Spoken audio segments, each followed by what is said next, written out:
good afternoon. Hello YouTube, I am back with another video. I have been so enjoying you all checking out the video, coming on to the live, commenting, and just being a part of this whole Felicia thing, this whole Felicia YouTube experience. While you're here, go ahead and hit the subscribe button, hit the subscribe button, hit the damn subscribe button. You know your ass is coming back every week, so you might as well get a notification that she's on. Yeah, she meaning me. Happy Valentine's Day to all you lovers and snugglers. I'm happy y'all got somebody. I don't. Believe me, that's from my heart. I'm really a loving person, and so I am at least happy for the people that do have love in their lives and a warmth in their heart for their baby and they boo. First of all, I want to thank you for looking at the videos, liking the videos, and for those of you who have shared the videos, I just really appreciate it from the bottom of my heart. Even though my heart is way up here, I just thank you for sharing the videos, commenting on the videos, and just being a part of the broad spectrum discussions around these topics.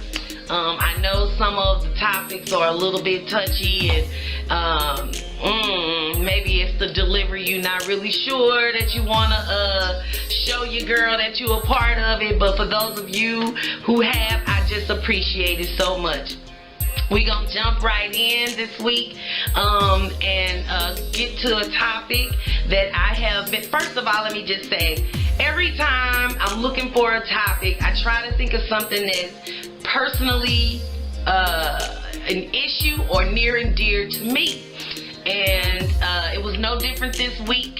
I was thinking, what am I going to talk about? What issues are really on our community, our black community, and what can I say that might be helpful to other people that might be experiencing some of these pitfalls.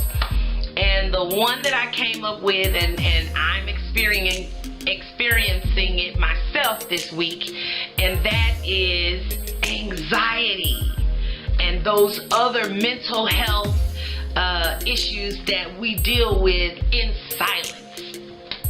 Okay, that's what we're gonna talk about this week. Let me just give you a little bit of background history on how that issue has been a part of my life and how I have dealt with it through the years. I had my first experience with an anxiety attack when I was 27, and it was really, really scary for me. I was living on my own, and I had my daughter. She was at or around 6 or 7, and we lived in a nice apartment. It was fully furnished, and I had a good job. It wasn't a really, really good job, but I made enough to pay my bills and take care of my daughter and my daycare expenses for her. And so from the outside looking in, you know, it didn't look like I had any issues that would make me go through what I was about to experience. Nonetheless, you know, again, I had a car. I had no issues. From the outside, it appeared everything was fine. And to myself, I wasn't really thinking about anything mentally or in my subconscious that would have had me worried. Believe me, when I had my first anxiety attack, I was just totally, I was blown away because I didn't know what that was. But I was on my way home from work, and I had smoked a piece of joint. It was probably this little, and it was regular weed. I ain't trying to experience nothing outside of that, no loud, even though we didn't have loud back then. I don't want it now neither.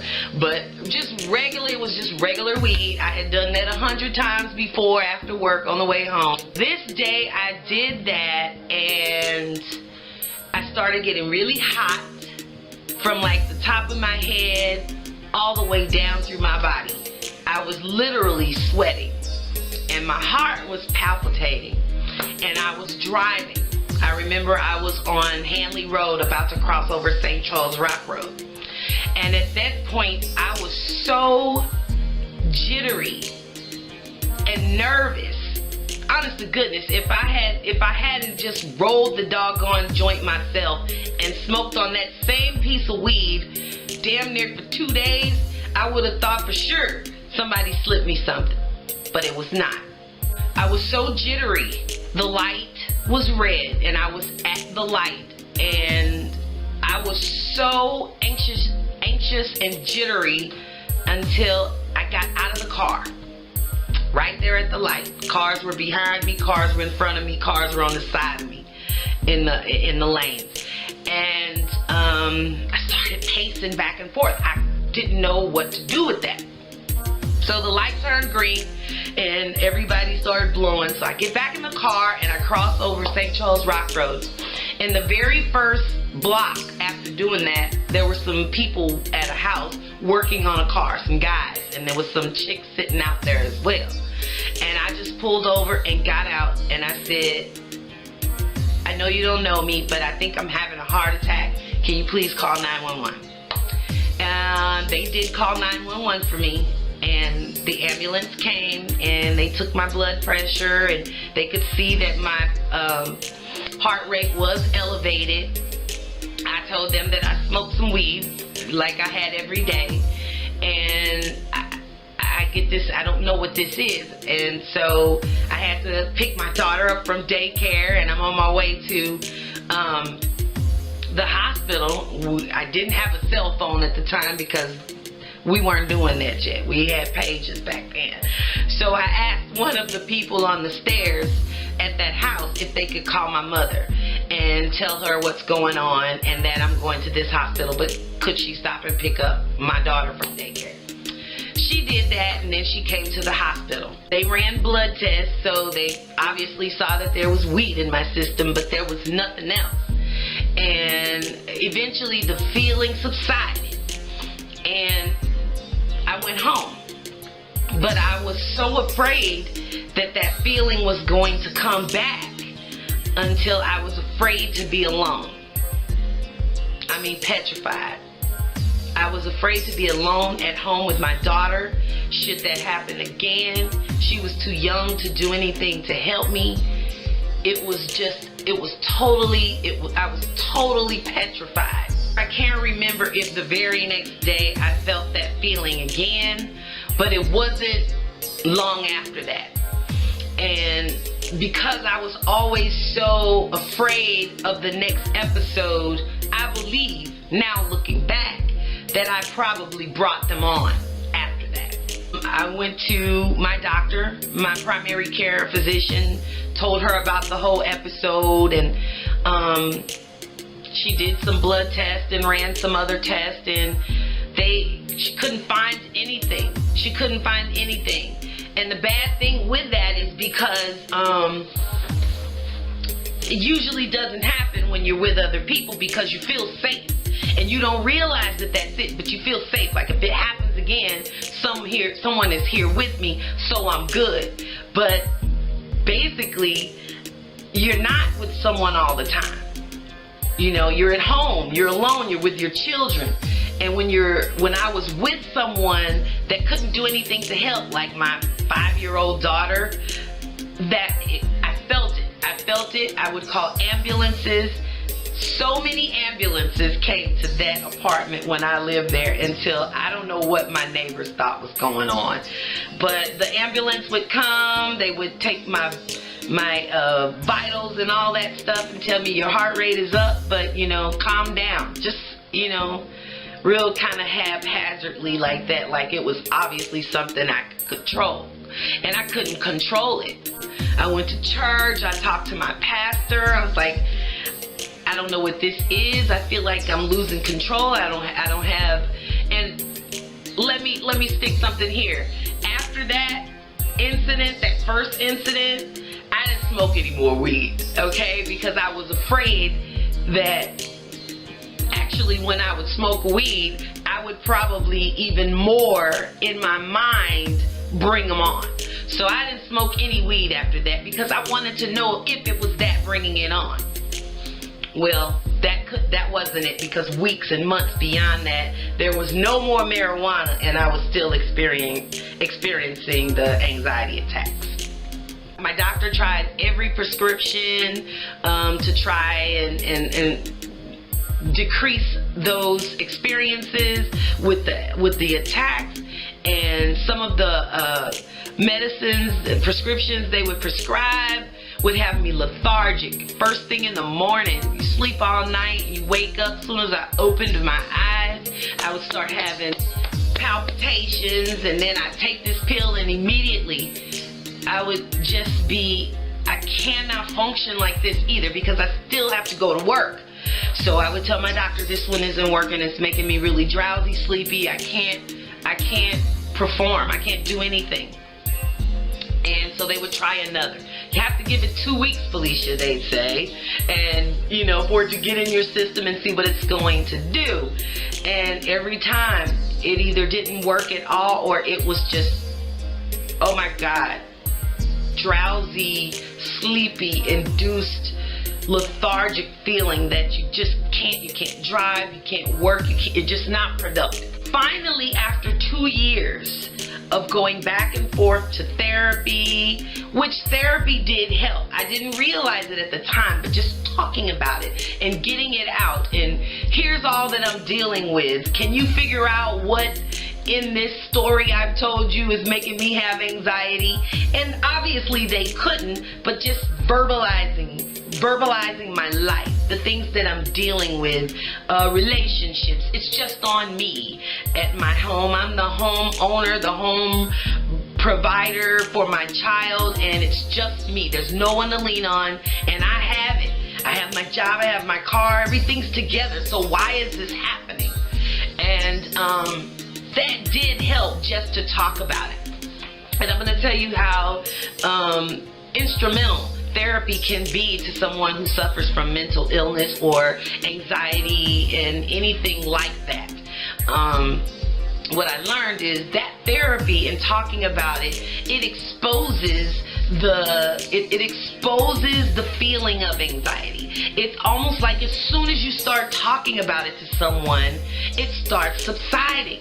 You feel like you're not alone. You don't feel afraid that if you have an anxiety attack in front of all these people, they're going to think you're crazy. So you hold it in.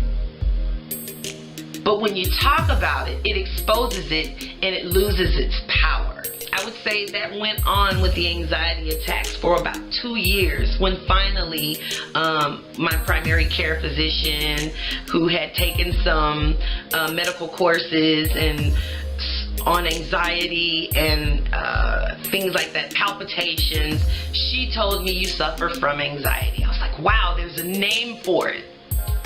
There's a name for it, because before that, I hadn't heard anything about that. I didn't know that that could just come on someone who seemingly has it all together. But I was wrong. Since then, I have off and on taken a Paxil or some other anxiety decreasing medication, and for the most part, since I am such a hyperactive person anyway, always laughing, always, in this upbeat mode, it regulates me to my regular hype self, if you understand that at all. So, like people say, when you take it, I've had people ask me, well, when you take your Paxil, does it make you down? Does it make you lethargic?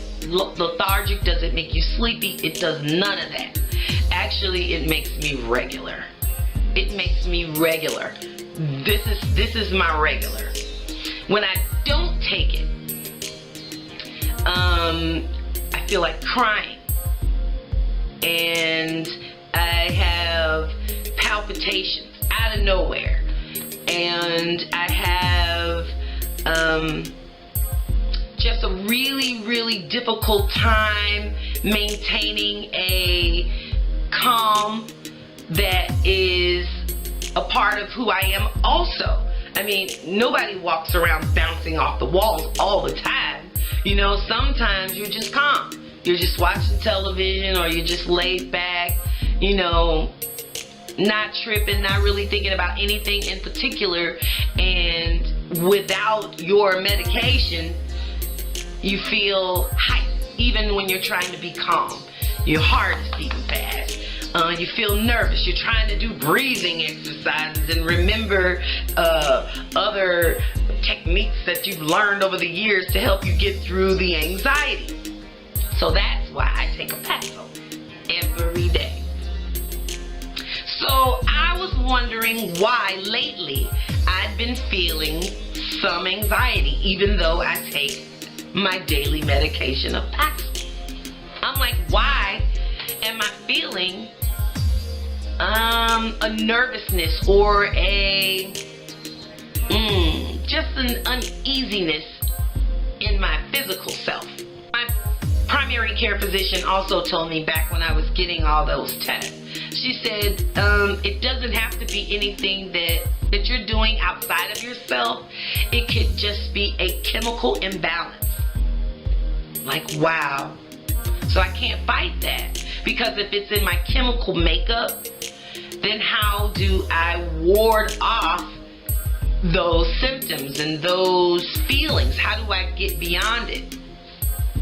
And like she said, it's just going to be something that over the years you'll have to work on, and you'll have to figure out what things trigger those feelings of anxiety, and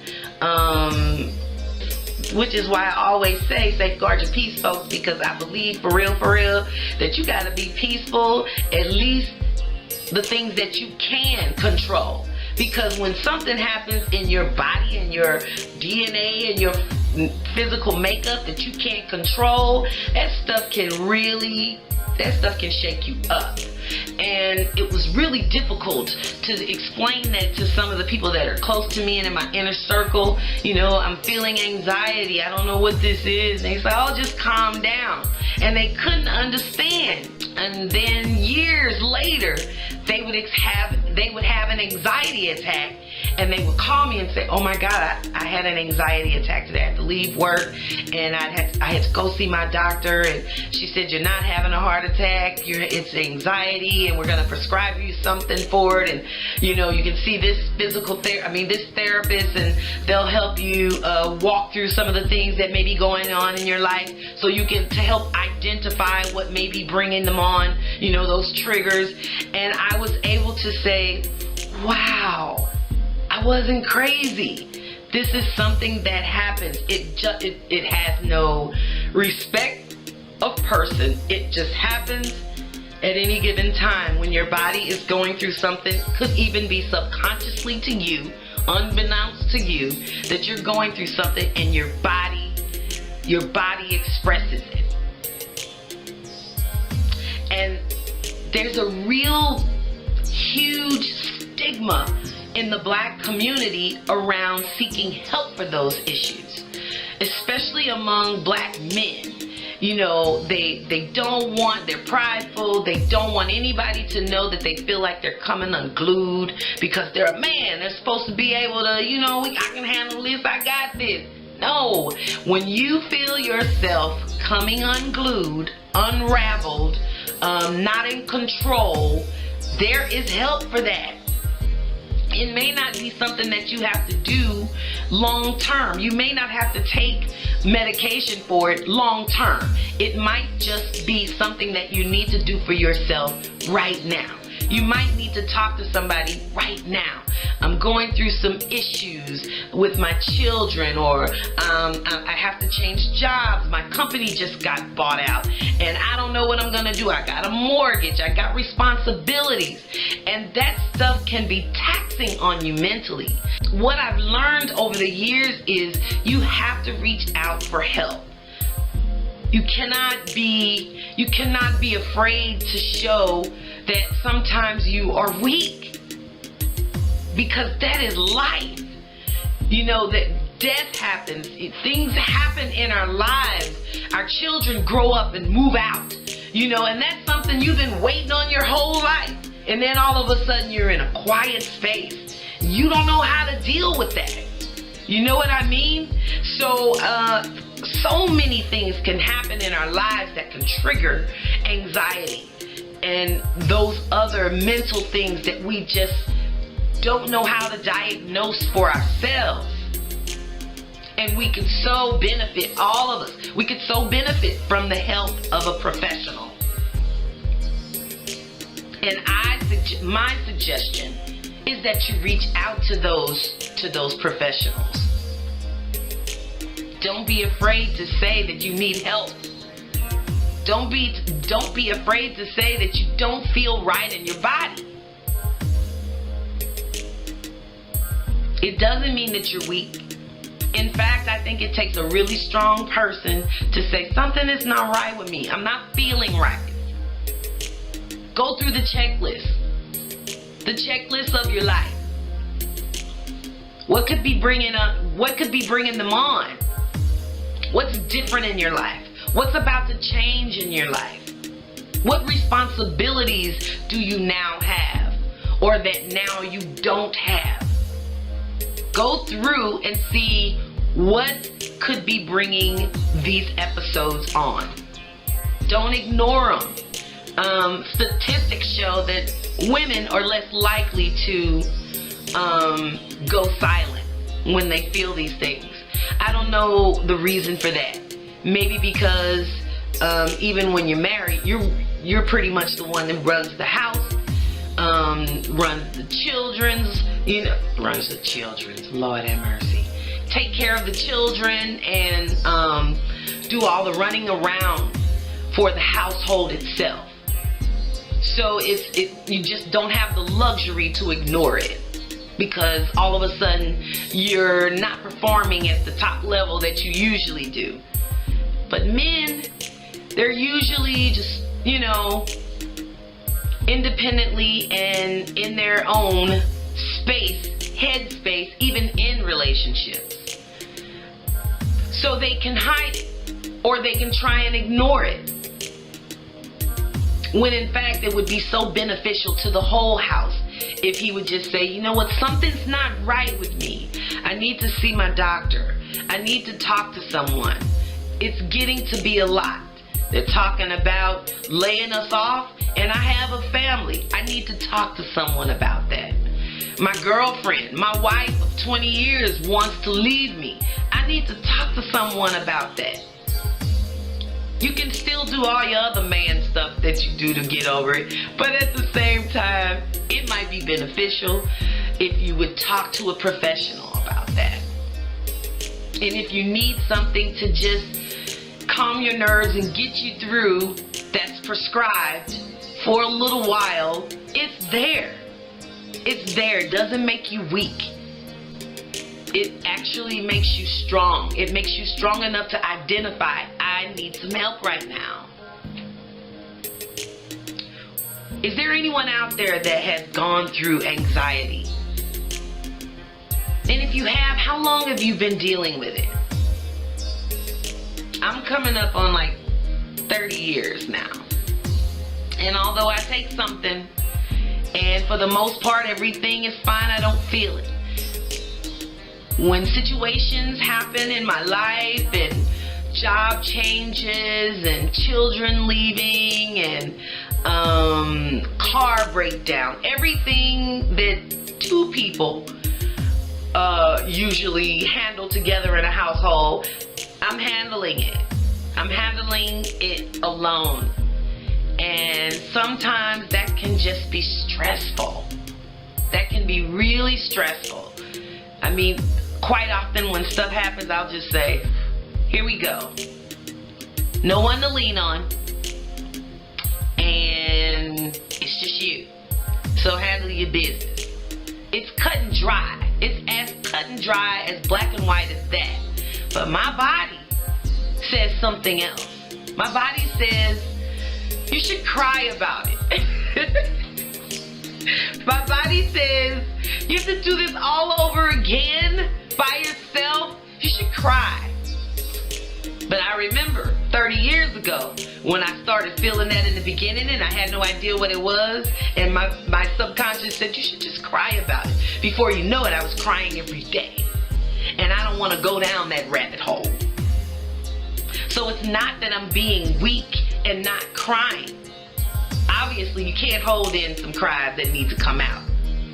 But I'm not going to just be sitting around crying because it comes up in my thought. Yeah, I don't want to just fall into that. And then, of course, now I have YouTube. I got y'all. And I can talk to y'all about it. This is something I would have never talked to anybody about 30 years ago. Screw that. Y'all already think I'm crazy. This won't do nothing but solidify that shit for you. But it's not that I'm not crazy. I suffer from anxiety. And it's not, I don't feel so alone about it anymore because a lot of people suffer from anxiety. Taraji P. Henson, she was on the Breakfast Club talking about her mental health issues and how she falls into depression and things like that. I was like so identified with that interview. And Charlamagne the God, he says he's been dealing with it for years and he takes something for it and he sees a therapist once a week and it's still here, but he has coping mechanisms now, things in place to help him through it when he goes through it. And so do I. And I just want to reach out to you all to let you know that you are not alone in your anxiety and your heart palpitations and feeling unsure and feeling like you're going into a depression. You're not alone. There are other people out there dealing with it. There is help for it. Somebody told me one time they make a pill for that. So it's help for you. You don't have to go through it alone. And I'm always here. I've been dealing with it long enough. I feel like I can be other people's therapist. So if you need me, call me. Reach out to me. DM me. Slide in my DM. Leave me a message. Hey, call me. Whatever you need. I am here for you. Because it is bad. And it's a bad feeling. But you don't have to go through it alone. I'm here. And that's my video for this week. So if you enjoyed this video, I really wish you would leave me a comment. Let me know what your thoughts are. If you have any information that might be helpful to anyone that's watching, please send that to me and I'll make sure to drop it in the description of this video. Also, subscribe to this channel. We will be having discussions like this for as long as I can do it. As long we gonna keep on.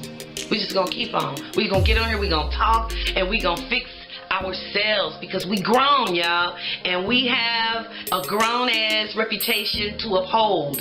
And so just continue to share these videos, like the videos, subscribe to the channel, and we'll be back next week with another grown ass video. Until then, you all, remember, always safeguard your peace, folks. We'll be back next week. Bye.